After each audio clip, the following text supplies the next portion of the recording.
Hello guys, അസ്സലാമു അലൈക്കും. Welcome back to my channel. അപ്പോൾ ഇന്നത്തെ പരിപാടി എന്താണ്, ഇന്നൊരു ഷൂട്ട് ഡേ ആണ്. അപ്പോൾ ഞാനല്ല കേട്ടോ ഷൂട്ട് ചെയ്യുന്നത്, ഇമ്മക്ക് ഒരു ഷൂട്ടുണ്ട്. അപ്പോൾ ഞാൻ അതിൻ്റെ കൂടെ പോവാണ് ഹെൽപ്പ് ചെയ്യാൻ. അപ്പോൾ ഇന്ന് വന്നത് നമുക്ക് ഒരു ക്രിസ്മസ് ഷൂട്ടാണ്. അപ്പോൾ ഫസ്റ്റ് തന്നെ നമ്മളെന്താക്കി ഫുഡ് കഴിക്കാൻ വിചാരിച്ച്, കാരണം ഉച്ച ടൈം ആയിരുന്നു. അപ്പോൾ ഫുഡ് കഴിക്കാൻ വിചാരിച്ച് അങ്ങനെ ഹോട്ടലിൽ അംബിക കയറി. ഫസ്റ്റൊക്കെ എനിക്ക് ഇഷ്ടമല്ല, കാരണം എനിക്ക് ബിരിയാണി കഴിക്കണം ഇഷ്ടം. പിന്നെ നമ്മൾ അവിടുന്ന് കഴിച്ചപ്പോൾ എൻ്റെ പൊന്നോ നല്ല ടേസ്റ്റ് ഉണ്ടായിരുന്നു. അംബിക എന്നല്ല പേര്, അംബിക. അങ്ങനെ അവിടെ നിന്ന് നല്ല മീനൊക്കെ വാങ്ങി, നല്ല ടേസ്റ്റ് ഉണ്ടായിരുന്നു. പിന്നെ അവിടുത്തെ ലാസ്റ്റ് ഒരു പായസം കൂടി കുടിക്കണം, അവിടുത്തെ മസ്റ്റ് ട്രൈ ആട്ടോ പായസം. അങ്ങനെ പായസം കുടിച്ച് കൊയങ്ങി ഞാൻ, കാരണം എനിക്ക് പിന്നെ ഉറക്ക് വരാൻ തുടങ്ങി. അങ്ങനെ മറ്റാൾ വേഗം കിടന്ന്, എനിക്ക് ഉറക്ക് വരുന്നുണ്ട്. പിന്നെ നമ്മളവിടെ എത്താനായി. തിയാര ഹോട്ടലിൽ വെച്ചിട്ടായിരുന്നു നമ്മളെ ഷൂട്ട് വന്നിട്ട്. പിന്നെ അവിടുത്തെ സർവീസ് കാര്യങ്ങൾ, പിന്നെ ഹോട്ടലൊക്കെ അടിപൊളിയാണ്, എനിക്ക് ഭയങ്കര ഇഷ്ടപ്പെട്ട്. ഒരു ലക്ഷറിയസ് ഹോട്ടലാണത്. അങ്ങനെ ക്രിസ്മസ് കാര്യങ്ങളൊക്കെ ആയിട്ട് നല്ല രസമായിട്ട് ഡെക്കറേറ്റ് ചെയ്ത് അവിടെ വെച്ചിട്ടുണ്ടായിരുന്നു, നല്ല ഭംഗിയുണ്ട്. അങ്ങനെ നമ്മൾ റൂമിലേക്ക് പോയിക്കൊണ്ട് നിൽക്കുകയാണ്. അങ്ങനെ നമ്മൾ റൂമിലെത്തി, നമ്മളെ മേക്കപ്പ് കാര്യങ്ങളൊക്കെ അറേഞ്ച് ചെയ്ത് വെക്കുകയാണ് ഉമ്മ. പിന്നെ അവിടുന്ന് പുറത്തുനിന്ന് നോക്കിയുള്ള വ്യൂ പറഞ്ഞാൽ അടിപൊളി വ്യൂ ആണ്, പറയാൻ വാക്കുകളില്ല. നല്ല രസമാണ് വ്യൂ കാണാൻ. പിന്നെ ഇതാണ് നമ്മളെ ഫോട്ടോഗ്രാഫർ ജാനി ചേച്ചി. ആൾ നല്ല അടിപൊളി ഫോട്ടോസോ കാര്യങ്ങളൊക്കെ ആണ്, നല്ല കാൻഡിഡായിട്ട് നല്ല രസമാണ് എടുക്കണ കാണാൻ, നല്ല ഭംഗിയാണ്. ഉമ്മൻ്റെ പ്രൊഫൈൽ നോക്കിയാൽ തന്നെ കാണാം നിങ്ങളെ ഫോട്ടോസ് കാര്യങ്ങളൊക്കെ. പിന്നെ ആരതി ചേച്ചിനെ കുറിച്ച് പറയുകയാണെങ്കിൽ പറയാൻ വാക്കുകളില്ല, കാരണം മൂപ്പത്തി നല്ല കമ്പനിയാണ്, ഭയങ്കര ഫ്രണ്ട്ലിയാണ് നമ്മളോട്.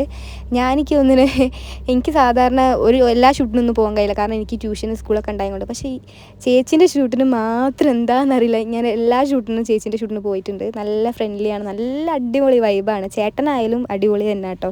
പിന്നെ നമുക്ക് 3 ഡ്രസ്സ് ഉണ്ടായിരുന്നു. ഫസ്റ്റ് ലുക്ക് ഇതൊരു ക്രിസ്മസ് തീമാണ് വന്നത്. അങ്ങനെ ആ മറ്റേ ഷൂട്ട് നല്ലോണം നടന്നുകൊണ്ട് നിൽക്കുകയാണ്. അപ്പോൾ ഞാൻ വിചാരിച്ചു എനിക്ക് എന്തായാലും നല്ല കൊളാബറേഷൻ ഉണ്ട് ഹിജാബിൻ്റെ, അപ്പം അത് ചെയ്യാൻ വിചാരിച്ച് അങ്ങനെ ഒരു സൈഡിൽ ഞാനും ചെയ്യാണ് ഷൂട്ട് കാര്യങ്ങളൊക്കെ.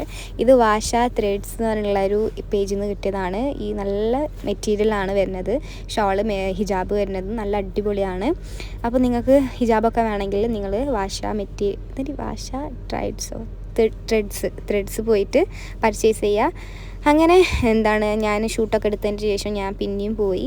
അങ്ങനെ ചേട്ടൻ എത്തിയപ്പോൾ ഓല് രണ്ടാളും കപ്പിൾ ഫോട്ടോ എടുക്കാൻ വിചാരിച്ച്. അങ്ങനെ ചേട്ടൻ ഒരു ഭാഗത്ത് മേക്കപ്പ് ചെയ്യാണ്, ചേച്ചി ഇതാ ഫോൺ നോക്കിയിരിക്കുന്നുണ്ട്. പിന്നെ ക്യാമറാമാനും ഫോൺ നോക്കിയിരിക്കുന്നുണ്ട്, കാരണം ഫസ്റ്റ് 2 ലുക്ക് എടുത്ത് ടയേർഡായ ഷൂട്ട് സ്റ്റാർട്ട് ചെയ്തത് ചേച്ചിൻ്റെയും ചേട്ടൻ്റെയും. നല്ല കോമഡിയാണ് അവരുടെ ഷൂട്ട് കണ്ടിട്ട്, കുറേ ചിരിക്കാൻ കഴിയട്ടോ അവരുടെ ഷൂട്ടിന്. അങ്ങനെ കുറച്ച് ഷൂട്ടിലൊക്കെ നിന്ന് പിന്നെ കുറച്ച് കഴിഞ്ഞപ്പോൾ നമുക്ക് ഷോപ്പിലേക്ക് പോകേണ്ട അത്യാവശ്യം ഉണ്ടായിരുന്നു. അങ്ങനെ നമ്മൾ പോവാണ് ഷോപ്പിലേക്ക്. ലൈക്ക് ആൻഡ് സബ്സ്ക്രൈബ്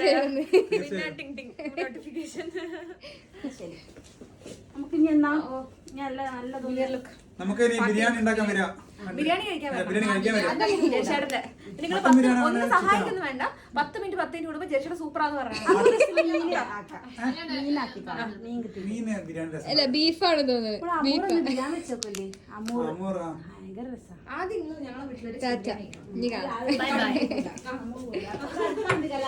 അങ്ങനെ നമ്മൾ അവിടെ നിന്ന് ഇറങ്ങി. ചേച്ചീൻ്റെ വീട് വരുന്നത് കണ്ണൂരാണ്. അപ്പം ജാനി ചേച്ചി കണ്ണൂർക്ക് പോവാണ്.